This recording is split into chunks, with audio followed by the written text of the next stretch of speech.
Episode 3 Audiobook Hukum Pidana Khusus, Unsur dan Sanksi Pidananya, Profesor Dr. Hajah Rodliah SHMH, Profesor Dr. Haji Salim HSSH MS.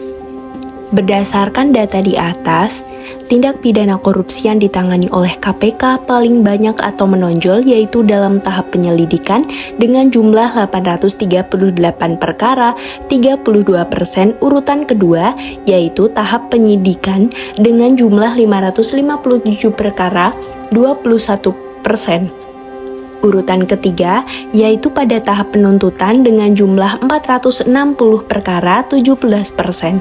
Urutan keempat yaitu tahap eksekusi dengan jumlah 404 perkara, 15%, sedangkan yang sudah inkrah berjumlah 383 perkara, 14%. Dengan demikian, dapat disimpulkan bahwa perkara korupsi yang paling banyak ditangani KPK yaitu tahap penyelidikan dengan jumlah perkara 838 perkara, 32%, sedangkan yang sudah inkrah sebanyak 383 kasus, 14%.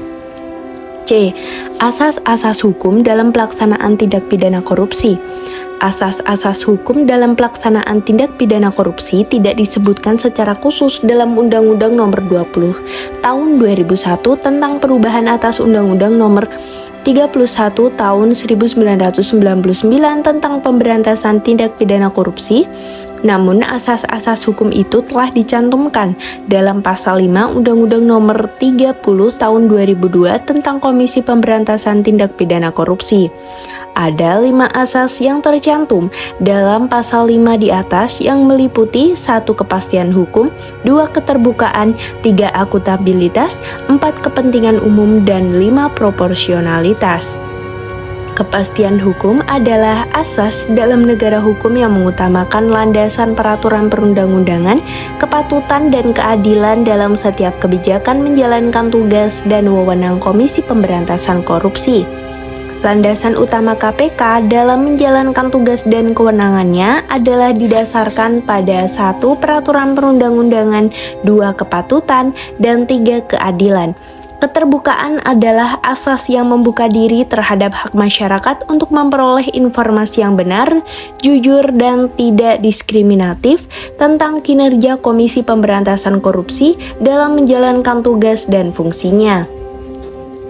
Esensi asas keterbukaan yaitu membuka diri terhadap masyarakat untuk memperoleh informasi yang 1. Benar, 2. Jujur, dan 3. Tidak diskriminatif. Akuntabilitas adalah asas yang menentukan bahwa setiap kegiatan dan hasil akhir kegiatan Komisi Pemberantasan Korupsi harus dapat dipertanggungjawabkan kepada masyarakat atau rakyat sebagai pemegang kedaulatan tertinggi negara sesuai dengan peraturan perundang-undangan yang berlaku. Esensi asas ini yaitu pertanggungjawaban KPK di dalam pelaksanaan kegiatan pemberantasan tindak pidana korupsi. Kepentingan umum adalah asas yang mendahulukan kesejahteraan umum dengan cara yang aspiratif, akomodatif, dan selektif. Esensi asas ini yaitu mendahulukan kesejahteraan umumnya. Cara yang dilakukan oleh KPK yaitu 1. Aspiratif, 2. Akomodatif, dan 3. Selektif. Proporsionalitas adalah asas yang mengutamakan keseimbangan antara tugas, wewenang, tanggung jawab, dan kewajiban Komisi Pemberantasan Korupsi. Esensi asas proporsionalitas pada keseimbangan. Keseimbangan itu meliputi 1. Tugas, 2. Wewenang, 3. Tanggung jawab, dan 4. Kewajiban. Di dalam menjalankan tugas dan kewenangannya, Komisi Pemberantasan Korupsi harus memperhatikan kelima asas-asas hukum tersebut. Dengan memperhatikan kelima hal itu, maka KPK tidak akan mudah dalam menghentikan setiap perkara korupsi yang ditanganinya. D. Subjek pidana dalam tindak pidana korupsi. Subjek pidana yang di dalam bahasa Inggris disebut dengan the subject of criminal, sedangkan dalam bahasa Belanda disebut dengan het onderwerp van criminele, dikonsepsikan sebagai pelaku yang melakukan tindak pidana korupsi. Ada 9 sebutan subjek pidana dalam tindak pidana korupsi yang meliputi 1. Setiap warga, 1. Setiap orang, 2. Pegawai negeri, 3. Penyelenggara negara yang menerima pemberian atau janji, 4 pemborong, 5 ahli bangunan, 6 penjual bahan-bahan bangunan, 7 pemberi hadiah, 8 hakim atau 9 advokat. Setiap orang yang dalam bahasa Inggris disebut dengan each person, sedangkan dalam bahasa Belanda disebut dengan iederen, adalah ditujukan kepada masing-masing orang atau manusia yang melakukan tindak pidana korupsi. Agar setiap orang dapat dipidana, maka ia harus memenuhi syarat seperti ia telah dewasa. Ukuran kedewasaan yaitu telah berumur 16 tahun. Pegawai negeri sipil atau PNS adalah warga negara Indonesia yang memenuhi syarat tertentu diangkat sebagai ASN, aparatur sipil negara secara tetap oleh pejabat pembina kepegawaian untuk menduduki jabatan pemerintahan. Ada 4 unsur yang tercantum dalam konsep PNS di atas yang meliputi 1 WNI, 2 diangkat sebagai pegawai ASN, 3 adanya yang mengangkatnya, yang mengangkat yaitu pejabat pembina, dan 4 tujuan pengangkatannya. Tujuan pengangkatan PNS yaitu menduduki jabatan pemerintahan. Penyelenggara negara dikonsepkan sebagai pejabat negara yang menjalankan fungsi eksekutif, legislatif atau yudikatif, dan pejabat lain yang fungsi dan tugas pokoknya berkaitan dengan penyelenggaraan negara. Ada 2 unsur yang tercantum dalam konsep penyelenggara negara yang meliputi 1 adanya pejabat negara dan 2 fungsinya. Pejabat negara dikonsepkan sebagai pegawai yang memegang jabatan penting dalam bidang pemerintahan. Sebagai penyelenggara, maka pejabat negara itu menjalankan fungsi 1. Eksekutif, 2 legislatif atau 3 yudikatif, dan 4 pejabat lain. Pasal 122 Undang-Undang Nomor 5 Tahun 2014 tentang aparatur sipil negara telah ditentukan tentang pejabat negara, yang termasuk pejabat negara yang meliputi 1 presiden dan wakil presiden, 2 wakil ketua dan anggota Majelis Permusyawaratan Rakyat, 3 ketua, wakil ketua dan anggota Dewan Perwakilan Rakyat, 4 ketua, wakil ketua dan anggota Dewan Perwakilan Daerah, 5 ketua, wakil ketua, ketua muda dan hakim agung pada Mahkamah Agung, serta ketua, wakil ketua dan hakim pada semua badan peradilan kecuali ad hoc, hakim ad hoc. 6 ketua, wakil ketua dan anggota Mahkamah Konstitusi. 7 ketua, wakil ketua dan anggota Badan Pemeriksa Keuangan. 8 ketua, wakil ketua dan anggota Komisi Yudisial. 9 ketua dan wakil ketua Komisi Pemberantasan Korupsi. 10 menteri dan jabatan setingkat menteri. 11 kepala perwakilan Republik Indonesia di luar negeri yang berkedudukan sebagai duta besar luar biasa dan berkuasa penuh. 12 gubernur dan wakil gubernur. 13 bupati atau wali kota dan wakil bupati atau wakil wali kota, dan 14 pejabat negara lainnya yang ditentukan oleh undang-undang. Pemborong dikonsepkan sebagai orang yang menangani suatu pekerjaan seluruhnya sampai selesai. Sementara itu, dalam Undang-Undang Nomor 18 Tahun 1999 tentang jasa konstruksi, istilah pemborong diganti dengan istilah pelaksana konstruksi. Pelaksana konstruksi dikonsepkan sebagai penyedia jasa orang, perseorangan atau badan usaha yang dinyatakan ahli, yang profesional di bidang pelaksanaan jasa konstruksi, yang mampu menyelenggarakan kegiatannya untuk mewujudkan suatu hasil perencanaan menjadi bentuk bangunan atau bentuk fisik lain. Pelaksana konstruksi terdiri atas 1 orang perseorangan atau 2 badan usaha. Syarat dari pelaksana konstruksi yaitu ahli yang profesional di bidang pelaksanaan jasa konstruksi. Ahli bangunan dikonsepkan sebagai orang yang mempunyai kemahiran atau paham sekali tentang bangunan. Penjual bahan-bahan bangunan merupakan orang yang menjual bahan-bahan bangunan seperti semen, besi, kaca, dan lain-lain. Pemberi hadiah atau gratifikasi merupakan orang yang menyerahkan uang kepada PNS atau penyelenggara negara. Secara gramatikal, hakim dikonsepkan sebagai orang yang mengadili perkara di pengadilan, baik PN, PT maupun MA. Sedangkan pengertian hakim secara normatif telah ditentukan dalam pasal 1 angka 5 Undang-Undang Nomor 22 Tahun 2004 tentang Komisi Yudisial. Hakim adalah hakim agung dan hakim pada badan peradilan di semua lingkungan peradilan yang berada di bawah Mahkamah Agung serta hakim Mahkamah Konstitusi sebagaimana dimaksud dalam Undang-Undang Dasar Negara Republik Indonesia tahun 1945. Hakim dalam konsep ini dilihat dari tempat hakim dalam menjalankan tugasnya. Hakim dibedakan menjadi 1. Hakim agung, 2. Hakim pada badan peradilan seperti pengadilan negeri, pengadilan agama, dan peradilan tinggi. Dan 3. Hakim Mahkamah Konstitusi.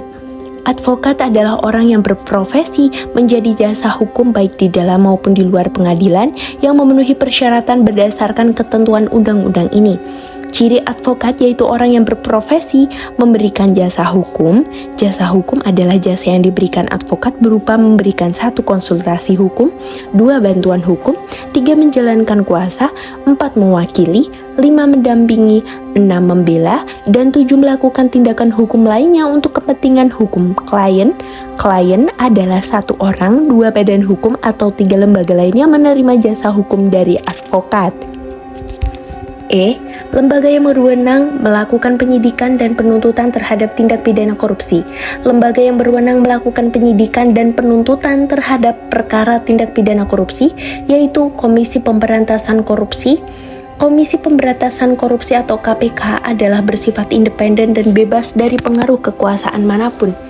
Independen berarti bahwa KPK dalam melaksanakan tugas dan kewenangannya tidak memihak kepada lembaga atau institusi atau orang-orang tertentu. Tujuan dibentuknya lembaga KPK yaitu meningkatkan daya guna dan hasil guna terhadap upaya pemberantasan tindak pidana korupsi. Pemberantasan tindak pidana korupsi adalah serangkaian tindakan untuk mencegah dan memberantas tindak pidana korupsi melalui upaya koordinasi, supervisi, monitor, penyelidikan, penyidikan, penuntutan, dan pemeriksaan di sidang pengadilan dengan peran serta masyarakat berdasarkan peraturan perundang-undangan yang berlaku. Esensi pemberantasan korupsi adalah untuk mencegah dan memberantas tindak pidana korupsi. Upaya yang dilakukan oleh KPK yaitu 1. Koordinasi, 2. Supervisi, 3. Monitor, 4. Penyelidikan, 5. Penyidikan, 6. Penuntutan, dan 7. Pemeriksaan di sidang pengadilan. Filosofi dari pemberantasan korupsi adalah untuk meniadakan orang-orang yang melakukan tindak pidana korupsi. Dengan tidak adanya orang yang melakukan korupsi, maka uang negara dapat digunakan untuk sebesar-besarnya kemakmuran rakyat. Tugas KPK meliputi 1. Koordinasi dengan instansi yang berwenang melakukan pemberantasan tindak pidana korupsi, 2. Supervisi terhadap instansi yang berwenang melakukan pemberantasan tindak pidana korupsi, 3. Melakukan penyelidikan, penyidikan, dan penuntutan terhadap tindak pidana korupsi, 4. Melakukan tindakan-tindakan pencegahan tindak pidana korupsi, dan 5. Melakukan monitor terhadap penyelenggaraan pemerintahan negara. Salah tugas penting dari KPK adalah melaksanakan tugas koordinasi adalah perihal mengatur suatu organisasi dan cabang-cabangnya sehingga peraturan-peraturan dan tindakan-tindakan yang akan dilaksanakan tidak saling bertentangan atau simpang siur. Ada 5 kewenangan KPK dalam melaksanakan tugas koordinasi yang meliputi 1. Mengoordinasikan penyelidikan, penyidikan, dan penuntutan tindak pidana korupsi. 2. Menetapkan sistem pelaporan dalam kegiatan pemberantasan tindak pidana korupsi. 3. Meminta informasi tentang kegiatan pemberantasan tindak pidana korupsi kepada instansi yang terkait. 4. Melaksanakan dengan pendapat atau pertemuan dengan instansi yang berwenang melakukan pemberantasan tindak pidana korupsi. Dan 5. Meminta laporan instansi terkait mengenai pencegahan tindak pidana korupsi. Supervisi adalah tugas untuk melaksanakan pengawasan atau pengontrolan dalam pemberantasan korupsi. Ada 2 kewenangan KPK dalam melaksanakan tugas supervisi yang meliputi 1. Pengawasan, penelitian atau penelaahan terhadap instansi yang menjalankan tugas dan wewenangnya yang berkaitan dengan pemberantasan tindak pidana korupsi. dan instansi dalam melaksanakan pelayanan publik. Dan 2. Mengambil alih penyidikan atau penuntutan terhadap pelaku tindak pidana korupsi yang sedang dilakukan oleh kepolisian atau kejaksaan. Mengambil alih adalah upaya dari KPK untuk menerima perkara korupsi yang telah dilakukan penyidikan atau penuntutan dari pihak kepolisian atau kejaksaan. Apabila Komisi Pemberantasan Korupsi telah mengambil alih penyidikan atau penuntutan dari kepolisian atau kejaksaan, maka kepolisian atau kejaksaan wajib 1. Menyerahkan tersangka dan seluruh berkas perkara beserta alat bukti dan dokumen lain yang diperlukan dalam waktu paling lama 14 hari kerja terhitung sejak tanggal diterimanya permintaan Komisi Pemberantasan Korupsi, dan 2. Penyerahan dilakukan dengan membuat dan menandatangani berita acara penyerahan sehingga segala tugas dan kewenangan kepolisian atau kejaksaan pada saat penyerahan tersebut beralih kepada Komisi Pemberantasan Korupsi. Alasan-alasan KPK mengambil alih penyidikan atau penuntutan dari kepolisian dan kejaksaan adalah karena 1. Laporan masyarakat mengenai tindak pidana korupsi tidak ditindaklanjuti. 2. Proses penanganan tindak pidana korupsi secara berlarut-larut atau bertunda-tunda tanpa alasan yang dapat dipertanggungjawabkan. 3. Penanganan tindak pidana korupsi ditujukan untuk melindungi pelaku tindak pidana korupsi yang sesungguhnya. 4. Penanganan tindak pidana korupsi mengandung unsur korupsi. 5. Hambatan penanganan tindak pidana korupsi karena campur tangan dari eksekutif, yudikatif, atau legislatif. Atau 6. Keadaan lain yang menuntut pertimbangan kepolisian atau kejaksaan. Penanganan tindak pidana korupsi sulit dilaksanakan secara baik dan dapat dipertanggungjawabkan. Tugas lain dari KPK adalah melakukan penyelidikan, penyidikan, dan penuntutan terhadap tindak pidana korupsi. Kewenangan KPK dalam melakukan penyelidikan, penyidikan, dan penuntutan tindak pidana korupsi yang 1. Melibatkan aparat penegak hukum, penyelenggara negara, dan orang lain yang ada kaitannya dengan tindak pidana korupsi yang dilakukan oleh aparat atau penegak hukum atau penyelenggara negara. 2. Mendapat perhatian yang meresahkan masyarakat dan atau 3. Menyangkut kerugian negara paling sedikit 1 miliar rupiah. Ada 9 kewenangan KPK dalam melaksanakan tugas penyelidikan, penyidikan, dan penuntutan yang meliputi 1. Melakukan penyadapan dan merekam pembicaraan. 2. Memerintahkan kepada instansi yang terkait untuk melarang seseorang berpergian ke luar negeri. 3. Meminta keterangan kepada bank atau lembaga keuangan lainnya tentang keadaan keuangan tersangka atau terdakwa yang sedang diperiksa. 4. Memerintahkan kepada bank atau lembaga keuangan lainnya untuk memblokir rekeningnya diduga hasil dari korupsi milik tersangka, terdakwa, atau pihak lain yang terkait. 6. Memerintahkan kepada pimpinan atau atasan tersangka untuk memberhentikan sementara tersangka dari jabatannya. 6. Meminta data kekayaan dan data perpajakan tersangka atau terdakwa kepada instansi yang terkait. 7. Menghentikan sementara suatu transaksi keuangan, transaksi perdagangan, dan perjanjian lainnya atau pencabutan sementara perizinan, lisensi, serta konsesi yang dilakukan atau dimiliki oleh tersangka atau terdakwa yang diduga berdasarkan bukti awal yang cukup ada hubungannya dengan tindak pidana korupsi yang sedang diperiksa. 8. Meminta bantuan Interpol Indonesia atau instansi penegak hukum negara lain untuk melakukan pencarian, pengungkapan, dan penyitaan barang bukti di luar negeri. Dan 9. Meminta bantuan kepolisian atau instansi lain yang terkait untuk meminta penangkapan, penahanan, penggeledahan, dan penyitaan dalam perkara tindak pidana korupsi yang sedang ditangani. Ada 6 kewenangan KPK dalam melaksanakan tugas pencegahan yang meliputi 1. Melakukan pendaftaran dan pemeriksaan terhadap laporan harta kekayaan penyelenggara negara. 2. Menerima laporan dan menetapkan status gratifikasi. 3. Menyelenggarakan program pendidikan anti korupsi pada setiap jenjang pendidikan. 4. Merancang dan mendorong terlaksananya program sosialisasi pemberantasan tindak pidana korupsi. 5. Melakukan kampanye anti korupsi kepada masyarakat umum. Dan 6. Melakukan kerjasama bilateral atau multilateral dalam pemberantasan tindak pidana korupsi. Ada 3 kewenangan KPK dalam melaksanakan tugas monitor yang meliputi 1. Melakukan pengkajian terhadap sistem pengelolaan administrasi di semua lembaga negara dan pemerintah. 2. Memberi saran kepada pimpinan lembaga negara dan pemerintah untuk melakukan perubahan jika berdasarkan hasil pengkajian sistem pengelolaan administrasi tersebut berpotensi korupsi. Dan 3. Melaporkan kepada Presiden Republik Indonesia, Dewan Perwakilan Rakyat Republik Indonesia, dan Badan Pemeriksa Keuangan jika saran Komisi Pemberantasan Korupsi mengenai usulan perubahan tersebut tidak diindahkan. Selain tugas dan kewenangan tersebut, KPK juga mempunyai kewenangan-kewajiban meliputi 1. Memberikan perlindungan terhadap saksi atau pelapor yang menyampaikan laporan atau memberikan keterangan mengenai terjadinya tindak pidana korupsi.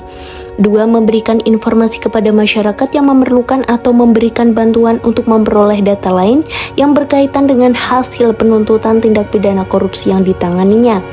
3. Menyusun laporan tahunan dan menyampaikannya kepada Presiden Republik Indonesia, Dewan Perwakilan Rakyat Republik Indonesia, dan Badan Pemeriksa Keuangan. 4. Menegakkan sumpah jabatan. 5. Menjalankan tugas, tanggung jawab, dan wewenangnya berdasarkan asas-asas kepastian hukum, keterbukaan, akuntabilitas, kepentingan umum, dan proporsionalitas. F. Lembaga yang berwenang memeriksa, mengadili, dan memutus perkara tindak pidana korupsi. Lembaga yang berwenang memeriksa, mengadili, dan memutus perkara tindak pidana korupsi yaitu Pengadilan Tindak Pidana Korupsi. Tugas dan wewenang Pengadilan Tindak Pidana Korupsi yaitu memeriksa dan memutus tindak pidana korupsi yang penuntutannya diajukan oleh Komisi Pemberantasan Korupsi. Ciri khas Pengadilan Tindak Pidana Korupsi yaitu 1. Pengadilan khusus yang berada di lingkungan peradilan umum. 2. Berkedudukan di setiap ibu kota kabupaten atau kota yang daerah hukumnya meliputi daerah hukum pengadilan negeri yang bersangkutan. 3. Berwenang memeriksa, mengadili, dan memutus perkara tindak pidana korupsi.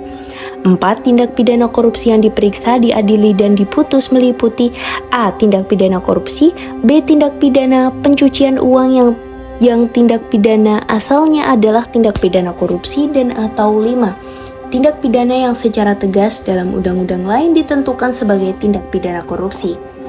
6. Tindak pidana korupsi yang dilakukan oleh warga negara Indonesia di luar wilayah negara Republik Indonesia. 7. Hakim yang memeriksa, mengadili, dan memutus perkara tindak pidana korupsi terdiri dari hakim karir dan hakim ad hoc. Hakim karir adalah hakim pada 1. Pengadilan negeri, 2. Pengadilan tinggi, dan 3. Mahkamah Agung. Hakim ad hoc adalah seseorang yang diangkat berdasarkan persyaratan yang ditentukan dalam undang-undang ini sebagai hakim tindak pidana korupsi. Sifat hakim ad hoc adalah sementara. G. Jenis-jenis tindak pidana korupsi. Secara normatif, jenis-jenis tindak pidana korupsi telah ditentukan dalam pasal 2 sampai dengan pasal 13 Undang-Undang Nomor 31 Tahun 1999 tentang Pemberantasan Tindak Pidana Korupsi, Junto, pasal 5 sampai dengan pasal 12 Undang-Undang Nomor 20 Tahun 2001 tentang perubahan atas Undang-Undang Nomor 31 Tahun 1999 tentang Pemberantasan Tindak Pidana Korupsi. Hasil kajian terhadap ketentuan itu, maka telah dikemukakan 10 jenis tindak pidana korupsi. Ke-10 jenis tindak pidana itu disajikan sebagai berikut. 1. Memperkaya diri. Memperkaya diri yang dalam bahasa Inggris disebut dengan to enrich themselves, sedangkan dalam bahasa Belanda disebut dengan zichzelfverrijken, merupakan upaya menjadikan orang perorangan menjadi kaya. Kaya artinya bahwa orang perorangan tersebut mempunyai harta atau uang yang banyak dari hasil korupsi. 2. Menyalahgunakan jabatan atau kedudukan. Menyalahgunakan jabatan atau kedudukan yang dalam bahasa Inggris disebut abuse of office or position, sedangkan dalam bahasa Belanda disebut dengan misbruik van het mandaat of depositi. Positie adalah suatu tindakan yang dilakukan oleh pejabat untuk melakukan perbuatan yang keliru dan menyimpang dari jabatan atau kedudukan yang diberikan kepadanya. 3. Memberikan atau menjanjikan sesuatu kepada seorang pejabat atau hakim. Memberi atau menjanjikan sesuatu kepada seseorang pejabat atau hakim yang dalam bahasa Inggris disebut dengan give or promise anything to an official or judge, sedangkan dalam bahasa Belanda disebut dengan given of beloven, and an tenor of Richter adalah menyerahkan atau menyatakan kesanggupan dan kesediaan untuk menyerahkan barang kepada pejabat atau hakim. Melaksanakan perbuatan curang. Melakukan perbuatan curang yang dalam bahasa Inggris disebut dengan fraudulent act, sedangkan dalam bahasa Belanda disebut dengan frauduleuze handelingen, adalah mengerjakan atau mengadakan suatu perbuatan atau tindakan yang tidak jujur. 5. Melakukan penggelapan uang atau surat berharga. Berdasarkan penggelapan uang atau surat berharga yang dalam bahasa Inggris disebut dengan embezzlement of money or commercial paper, sedangkan dalam bahasa Belanda disebut dengan verduistering van geld of waardepapieren, adalah mengerjakan atau menggunakan uang atau surat berharga secara tidak sah. 6. Melakukan pemalsuan buku-buku, daftar-daftar yang khusus. Melakukan pemalsuan buku-buku, daftar-daftar yang khusus untuk memeriksa administrasi yang dalam bahasa Inggris disebut falsifying books lists that are specific to the administration of examination, sedangkan dalam bahasa Belanda disebut vervalsen valboeken listen die specific zit for the administratie van de examination, adalah mengerjakan atau melakukan perbuatan memalsukan. Memalsukan artinya membuat sesuatu yang palsu. Yang dilakukan oleh tersangka atau terdakwa adalah memalsukan buku-buku, daftar-daftar yang khusus untuk pemeriksaan administrasi. 7. Melakukan penggelapan, perusakan dan penghancuran barang-barang. Melakukan penggelapan, perusakan dan penghancuran barang-barang yang dalam bahasa Inggris disebut dengan embezzlement, vandalism, and destruction of goods, sedangkan dalam bahasa Belanda disebut dengan verduistering, vandalisme, and vernietiging van goederen, artinya mengerjakan perbuatan secara tidak sadar menjadikan barang menjadi rusak atau tidak sempurna atau pecah atau rumek sehingga barang-barang itu tidak dapat dipergunakan lagi. 8. Menerima hadiah. Menerima hadiah yang dalam bahasa Inggris disebut dengan receive a prize, sedangkan dalam bahasa Belanda disebut dengan ontvang en geschenk, adalah suatu tindakan yang dilakukan oleh tersangka atau terdakwa untuk mendapatkan hadiah atau pemberian dari orang lain. 9. Menerima pemerasan dan pemborongan. Menerima pemerasan dan pemborongan yang dalam bahasa Inggris disebut dengan receiving, extortion, and chartering, sedangkan dalam bahasa Belanda disebut dengan ontvangen, afpersing, and charteren, yaitu suatu perbuatan yang dilakukan oleh tersangka atau terdakwa untuk menerima uang dengan cara ancaman atau suatu perbuatan untuk membeli semuanya. 10. Pemberian hadiah. Pemberian hadiah yang dalam bahasa Inggris disebut dengan gift giving, sedangkan dalam bahasa Belanda disebut dengan het geven van geschenken, yaitu penyerahan hadiah atau cenderamata secara cuma-cuma kepada pihak lainnya. H. Jenis-jenis sanksi yang dijatuhkan kepada pelaku tindak pidana korupsi. Sanksi hukum bagi pelaku tindak pidana korupsi tidak hanya berupa pidana penjara dan denda, tetapi dapat juga dijatuhkan pidana tambahan. Pidana tambahan ini meliputi 1. Perampasan barang bergerak yang berwujud yang tidak berwujud, atau barang tidak bergerak yang digunakan untuk atau yang diperoleh dari tindak pidana korupsi, termasuk perusahaan milik terpidana di mana tindak pidana korupsi dilakukan, begitu pula dari barang yang menggantikan barang-barang tersebut. 2. Pembayaran uang pengganti yang jumlahnya sebanyak-banyaknya sama dengan harta benda yang diperoleh dari tindak pidana korupsi. 3. Penutupan seluruh dari atau sebagian perusahaan untuk waktu paling lama 1 tahun. 4. Pencabutan seluruh atau sebagian hak-hak tertentu atau penghapusan seluruh atau sebagian keuntungan tertentu yang telah atau dapat diberikan oleh pemerintah kepada terpidana. I. Sanksi pidana dalam tindak pidana korupsi. Sanksi pidana bagi pelaku yang telah melakukan tindak pidana korupsi telah ditentukan dalam pasal 2 sampai dengan pasal 13 Undang-Undang Nomor 31 Tahun 1999 tentang pemberantasan tindak pidana korupsi, junto pasal 5 sampai dengan pasal 12 Undang-Undang Nomor 20 Tahun 2001 tentang perubahan atas Undang-Undang Nomor 31 Tahun 1999 tentang pemberantasan tindak pidana korupsi. Jenis sanksi yang dijatuhkan kepada pelaku meliputi 1. Pidana seumur hidup, 2. Pidana penjara, dan 3. Pidana denda. Sanksi-sanksi yang dijatuhkan kepada pelaku yang meliputi 1. Sanksi pidana bagi orang yang memperkaya diri, 2. Sanksi bagi pelaku yang menyalahgunakan jabatan atau kedudukan, 3. Sanksi pidana bagi pelaku yang memberi atau menjanjikan sesuatu kepada seorang pejabat atau hakim, 4.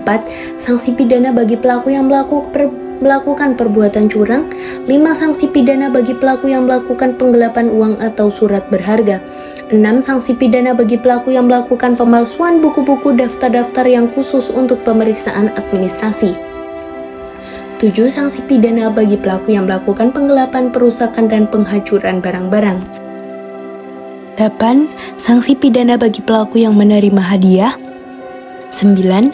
Sanksi pidana bagi pelaku yang menerima pemerasan dan pemborongan, dan 10.